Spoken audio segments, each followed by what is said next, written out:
31 मे रोजी झालेल्या राज्यसेवा पूर्वपरीक्षेची सेकंड आणि फायनल ॲन्सर की आली आहे. आणि आता ती आल्यानंतर जे लोक माझ्याकडे एसे रायटिंग प्रोग्रामला जॉईन झालेत किंवा इतर काही प्रश्न लिहायला जे लोक येत आहेत, तर त्याच्यातल्या एक दोघांशी बोलत असताना आज सकाळी मला हे जाणवलं की जे प्रश्न येतात ना तुमचे, की त्यातल्या एकाने मला फोनवर हे विचारलं की सर, माझा स्कोर कमी झाला आहे आणि सारखं सारखं माझं या सगळ्या परीक्षा कधी 2 मार्कांनी राहत आहेत, कधी 3 मार्कांनी राहत आहेत, तर माझे सोर्सेस चुकत आहेत का, मला जरा आणखी पुस्तकांची नावं सांगा.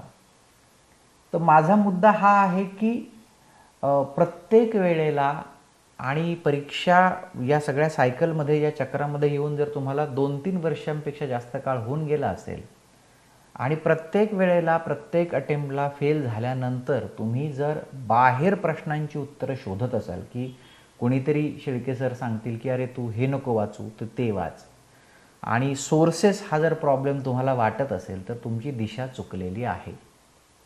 त्याला जे सांगितलं तेच आज मी तुम्हाला सांगायला आलो आहे की ज्या वेळेला आपण एखादी पूर्वपरीक्षा नापास होतो, ज्या वेळेला आपण एखादी मुख्य परीक्षा नापास होतो, त्यावेळेला कॅन्डिडेट म्हणून आपलं प्राथमिक कर्तव्य हे असलं पाहिजे की ज्या परीक्षेत आपण फेल झालो आहे त्यातले सगळे प्रश्न आणि त्याची सगळी आदर्श उत्तरं आपण शोधायचा प्रयत्न केला पाहिजे. आपण ते न करता इतर काहीतरी पेरीफेरीची चर्चा जी आहे ना ती करत बसतो. म्हणजे काही माझं सोर्सेस माझ्याकडे कमी असतील, मी काहीतरी क्लास व्यवस्थित केला नसेल, मी आता नवीन कुठली बॅच जॉईन करू, असं काहीतरी आपण बाहेरचं सोल्युशन शोधतो आणि स्वतःच्या आतमध्ये जाऊन बघतच नाही.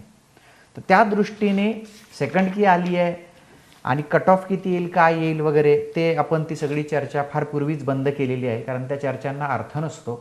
जे नापास आहेत त्यांना माहीत असतं आपण नापास आहोत, जे 100% पास होणार आहेत त्यांना माहीत असतं की आपण पास होणार आहोत, आणि जे बाउंड्रीवर असतात त्यांनाही माहीत असतं, आणि आपल्या सगळ्यांना हे ठाऊक असतं की आपल्याला काय करायचं आहे, आपला आर्थिक स्तर काय आहे, आपली बुद्धिमत्ता काय आहे, आपली कष्ट करण्याची ताकद किती आहे, आपली एका जागेवर बसून शांत चित्ताने वाचन करण्याची ताकद किती आहे, हे प्रत्येकाला ठाऊक असतं.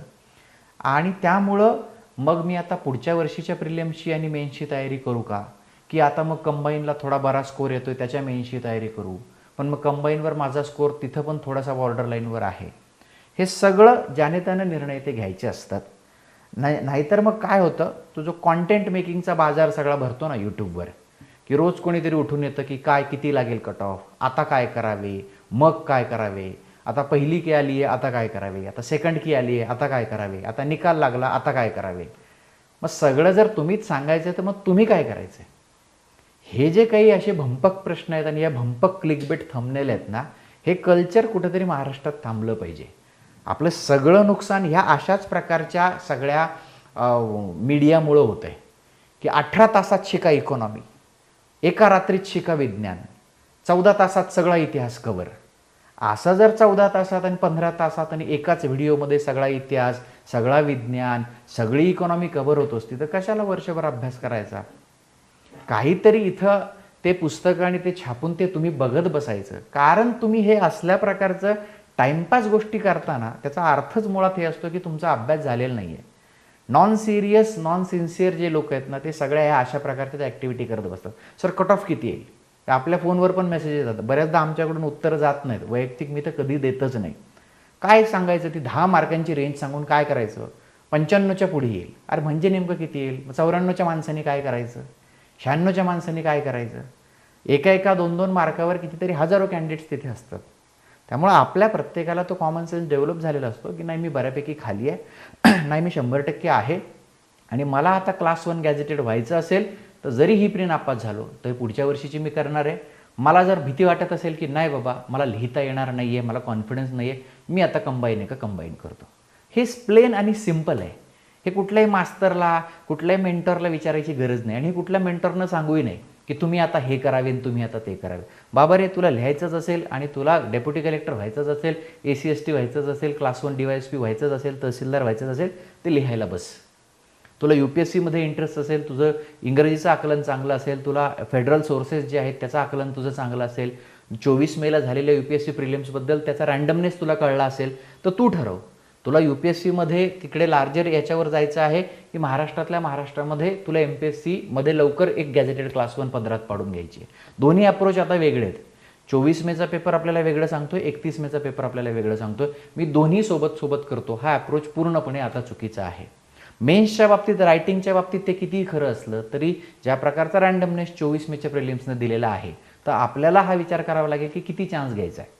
आणि त्यामुळं प्रिलिम्सचा अभ्यास करताना दोन्ही ठिकाणी आपला अप्रोच जर वेगळा असणार आहे, महाराष्ट्राच्या संदर्भात इकडे काही आपल्याला बघायचं आहे, भूगोल बघायचा आहे, इकॉनॉमी बघायचं आहे, करंट बघायचं आहे, तर त्यामुळं इथं जर आपण स्ट्रीमलाईन राहून MPSC मेन्स करत राहिलो तर क्लास 1 आपले होण्याचे चान्सेस इकडे जास्त आहेत. आणि मग एकदा ते पदरात पाडून घेतलं की UPSC प्रिलिम्स क्रॅक करून आपल्याला त्याचं तिकडेही पद मिळू शकतं. आणि असं बऱ्याच लोकांनी केलं आहे.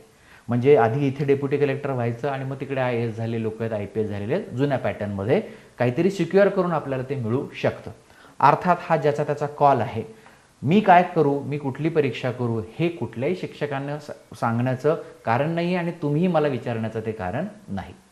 आज मी इथं आलोय आणि आपण एक थोडासा वेगळा उपक्रम सुरू करतोय की जे लोक आता पुढच्या वर्षीची MPSC प्रिलिम्सची तयारी करणार आहेत, जे 1 वर्षानंतर प्री देणार आहेत आता आजपासनं, त्यांनी काय करावं, जर आज नापास झालेले असतील तर जे 100 प्रश्न आहेत त्या 100 प्रश्नांचं जे काही आन्सर आयोगाने दिलेलं आहे ते कसं आलंय, त्या प्रश्नाचं उत्तर मला का आलं नाही, मी तुक्का मारला होता का, की मला कन्फर्म माहीत होतं, कन्फर्म माहीत असलं तर मला कसं माहिती होतं, मला कॉमन सेन्समधून मिळालं होतं की वर्बॅटिम, म्हणजे मी एखाद्या पुस्तकात ती ओळ डायरेक्ट वाचली होती आणि आयोगानं ती ओळ डायरेक्ट घेतली आहे, कोणकोणते सोर्सेस आहेत ते मी इथे काढून घेतो आणि हे मी स्वतः करतो. ज्या दिवशी तुम्ही या 100 प्रश्नाची स्वतः आन्सर की आणि स्वतः सोर्सेस तयार कराल त्या दिवशी तुमचा प्रिलिम्सचा फिअर आणि तुमची भीती जी आहे ना ती कमी होईल किंवा ती थांबेल. जोपर्यंत तुम्ही असं इतर पेरिफेरल शोधत राहाल की सर सांगा ना आता इतिहासाला काय वाचू, लेंदी आला, अरे लेंदीच येणार आहे पेपर, सायन्स असं हेच येणार आहे, प्रत्येक वेळेला तुमचं किडनी केलं आणि हार्ट केलं असं होणार आहे का. आता आपण ते प्रश्न आणि ते आपण क्लेम करत बसत नाही. पूर्वी डेक्कन IASमध्ये असताना आपण करायचो. आपले जर तुम्ही 6 सेक्शनल आणि 15 पेपर सोडवले असते, बरेच लोक म्हणतात डेक्कन IASचे आणि सुभाष अकॅडमीचे पेपर लेंदी असतात, मोठे प्रश्न असतात, हे लोक जाणीवपूर्वक टफ काढतात का. जाणीवपूर्वक वगैरे टफ काढत नाही, सगळ्या शक्यतांचा विचार करून आपण ते करतो. आता हे मालिक अग्निमित्र वगैरे सेक्शनल टेस्टमध्येच आपण घेतलेलं होतं. अर्थात आपण घेतलं म्हणून ते आलं असा दावा आपण करणं बंद केलेलं आहे. त्याला काही अर्थ नसतो. एवढ्या मोठ्या समुद्रातनं मगभर पाणी घेतलं म्हणजे काय, त्याचा अर्थ आपण फार ग्रेट आहे तशातला भाग नाही. पण त्यावेळेला तुम्ही या सगळ्यासाठी, या असल्या प्रकारच्या लेंदी पेपरसाठी तुम्ही तयार असलं पाहिजे. आणि जर तुम्ही प्रिपरेशन स्टार्ट केलं तर तुमची ती बौद्धिक दानत किंवा कुवत असली पाहिजे की कसाही पेपर येऊ दे मी तो क्रॅक करण्याचा प्रयत्न करेन. सो आपण एक 1 बाय 1 एक प्रश्न एका छोट्या व्हिडिओमध्ये आजपासून बघूया आणि या 100 प्रश्नांचं काही ना काही ॲनालिसिस करूया आपल्या चॅनलवर.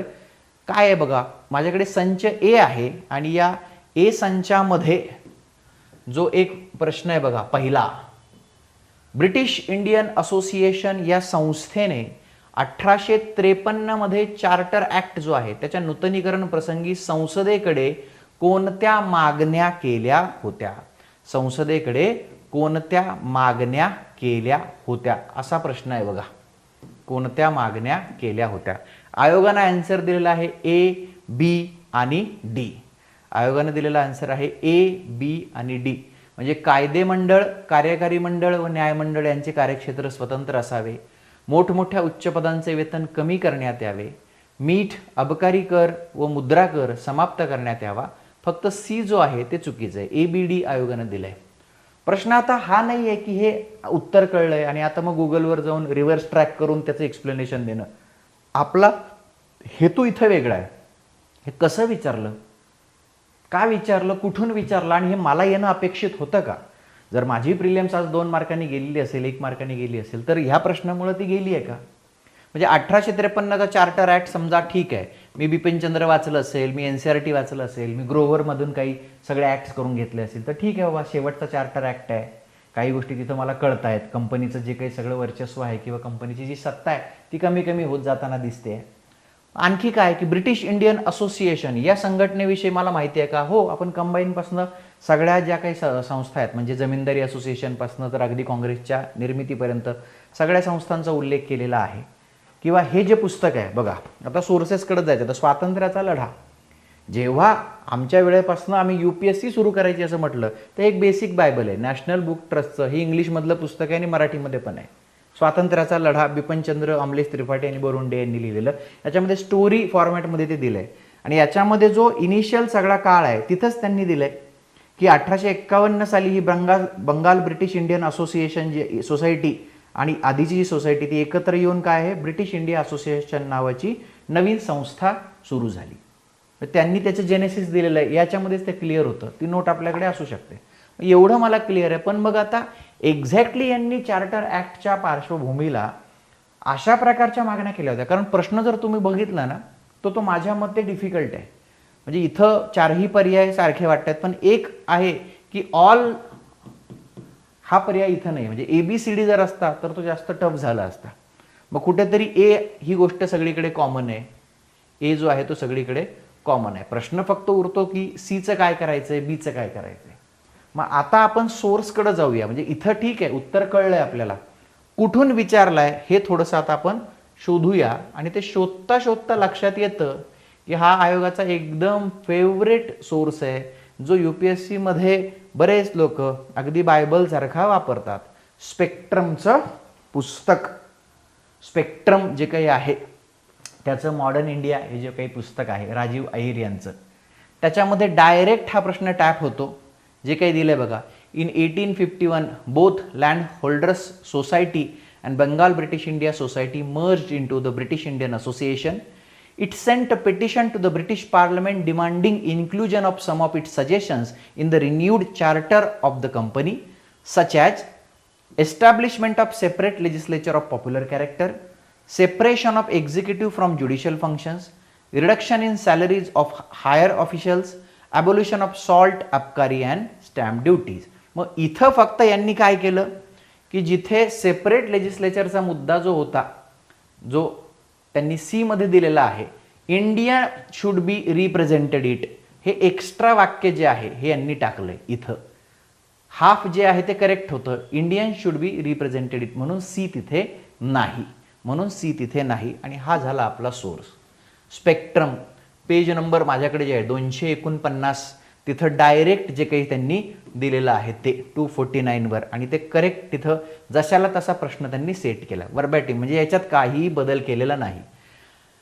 हे झालं क्लॅरिटी. अरे स्पेक्ट्रमच्या पुस्तकातनं प्रश्न आलाय म्हणजेच काय की अरे हा मॉडर्न इंडिया. म्हणजे आम्ही जेव्हा बोंबलून सांगतो की एकतर तुम्ही बिपिनचंद्रांचं स्ट्रगल फॉर इंडिपेंडन्स वाचा किंवा त्याचीच नोट म्हणून जे मानलं जातं ते स्पेक्ट्रमचं पुस्तक वाचा. त्यावेळेला लोक खूपदा असं होतं, काय शेळके सर आमच्याकडे हे आहे. ज्या वेळेला स्टँडर्ड सोर्सेस सांगितले जातात त्यावेळेला तुम्ही उत्तर देता की हे वाचलं तर नाही चालणार का. जर इथं मी तुम्हाला उलगडून दाखवते की बाबा रे प्रश्न डायरेक्ट इथून आला, 1 2 3 4 पर्याय दिले, एका याच्यामध्ये ॲडिशनल दिलं की इंडियन रिप्रेझेंटेशन, आणि तिथं दिलंय ABD. इथं स्पेक्ट्रममध्ये हा प्रश्न तुम्हाला डायरेक्ट दिसतोय. आता बॉल तुमच्या कोर्टात आहे. शिक्षक म्हणून माझं काम आहे की हां झाला टॅप प्रश्न, चला प्रश्न संपला. मग हे आता एवढं वाचायचं का, तू निर्णय घे. तुला व्हायचं आहे ना क्लास 1 गॅझेटेड, मग कर. नसेल व्हायचं तर रडत बस.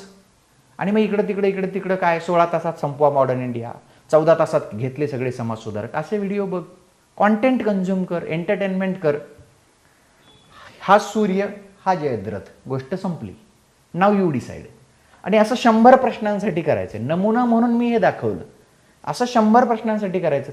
मग आपल्या लक्षात येतं माझ्याकडे असलेल्या सोर्सेसमध्ये हे होतं का. जर नसेल तर माझे सोर्सेस चुकतायत का, किंवा माझ्याकडच्या सोर्सेसमधून मी जर चांगला अभ्यास केला असेल तर त्यातून डेव्हलप होणारा कॉमन सेन्स मला या उत्तरापर्यंत नेतोय का. आणि जर ते सोर्सेस त्याच्यामधून डेव्हलप होणारा कॉमन सेन्स ह्याच्यातूनही मला त्या उत्तरापर्यंत जाता येत नसेल, एवढा तो रँडम आहे, तर याचा अर्थ तो सोडून द्यायला पाहिजे. आपल्याला काय 100 पैकी 100 प्रश्न करेक्ट आले पाहिजे त्याच्यातला भाग नाही. कट ऑफ म्हणजे काय आहे. पण मी इकडे तिकडे काहीतरी असा रँडम फिरतोय आणि मला काहीच सापडत नाहीये असं होता कामा नाही. स्पेक्ट्रम हा वेल नोन सोर्स आहे. स्पेक्ट्रम हा अनेक वर्षांपासून सिव्हिल सर्व्हिसेसचे मुलं वापरतात आणि आता MPSC सुद्धा थोडी स्टँडर्डाइज व्हायला लागली आहे. हा 31 मेचा पेपर आपल्याला सांगतोय. त्यामुळं हा फालतूपणा बंद करा. ऑब्जेक्टिव्हच्या स्टाईलनं ह्याला डील करणं थांबवा. ऑब्जेक्टिव्हच्या स्टाईलनं याला डील करणं थांबवा. अदरवाईज कॉन्टेंट क्रिएटर झालेले शिक्षक आणि तुम्ही त्यांचे रसिक प्रेक्षक एवढंच या सगळ्याला अर्थ राहील. याचा आणि अभ्यासाचा कुठलाही संबंध राहणार नाही. हे काम तुम्ही करायचं आहे. जेवढं मला शक्य होईल तेवढं मी करत राहील. पण तुमच्या बाजूने सुद्धा नापास झालेले असाल तर लगेच हा एक्सरसाइज करायला पाहिजे. हे शोधत राहायला पाहिजे. काही अडलं तर मला विचारायला पाहिजे. पण मला ऑफिसला अशी भेट देऊ नका, आता काय करू, आता स्कोर कमी आला, ह्या रडण्याला कुठलाच अर्थ नाही आहे. जे करायला पाहिजे ते केलं आहे का, नाही केलं नाही होणार. गरीब, श्रीमंत, मध्यमवर्गीय, उच्च मध्यमवर्गीय कॅन्डिडेटला असं काही नसतं. तो सगळा रोमॅन्टिक खेळ आहे तो बाजारासाठी आहे की आमचं काय झालं, आमचं काय नाही. आपल्याला MPSC आणि UPSCनी घरी येऊन अवतन दिलेलं नाही की बाबा रे तू डेप्युटी कलेक्टर हो, आमचं भलं कर सिस्टीमचं. तुमच्याशिवाय ही सिस्टीम चालू शकते. आपल्याला गरज आहे, आपली इच्छा आहे, आपल्या घरातल्यांची इच्छा आहे की आपण ते व्हावं आणि तथाकथित सनदी अधिकारी व्हावं. त्यांचं तुमच्या वाचून अडत नाही. तुम्ही तिथे गेला नाहीत म्हणून काय कोणाचं काही तंटे राहणार नाही आहेत. त्यामुळे ही आपली गरज आहे. त्यामुळे त्या परीक्षेसाठी जे लागतं ते आपण केलं पाहिजे. अत्यंत रॅशनल आणि तार्किक राहिलं पाहिजे. सो हा first question, spectrum modern India. ठीक आहे, धन्यवाद.